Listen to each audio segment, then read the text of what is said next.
அனைவருக்கும் வணக்கம். வரக்கூடிய ஞாயிற்றுக்கிழமை 18/1/2026 தை அமாவாசை. ஒரு வருஷத்தில் வரக்கூடிய 3 அமாவாசையில் முதல் வரக்கூடியது இந்த தை அமாவாசைங்க. அதுவும் சூரியனுக்கு உகந்த ஞாயிற்றுக்கிழமையில் இந்த அமாவாசை வந்திருக்கிறது. ரொம்ப ரொம்ப நல்ல வாய்ப்பு. நம்ம சேனலை நீங்கள் தொடர்ந்து இந்த 2 நாள் ஃபாலோ பண்ணுங்கள். நிறைய முக்கியமான தகவல்களை நான் உங்கள் கூட ஷேர் பண்ணிக்க போகிறேன்.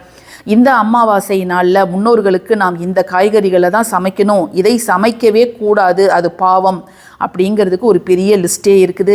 ஏன் சில காய்களை சமைக்கணும், சிலதை சமைக்கக்கூடாதுன்னு நம்ம சொல்கிறோம் அப்படிங்கிறதுக்கு தகுந்த காரணமும் இருக்குது. அதை நம்ம சேனலில் இன்றைக்கி ஒரு பெரிய பதிவாக கொடுத்துருக்குறேன். ஸோ எல்லாருமே அந்த பதிவை போய் பாருங்கள். இப்போது நீங்கள் பார்க்குற இந்த காயில் இது பிரண்டைங்க.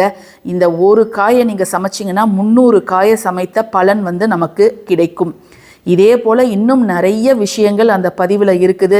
ஸோ அதை பாருங்கள், பார்த்துட்டு அதன்படி நீங்கள் செய்யுங்க. முன்னோரோட ஆசி நமக்கு கிடைச்சதுனாலே நம்ம குடும்பத்தில் பல முன்னேற்றங்கள் நிச்சயமாக இருக்கும்.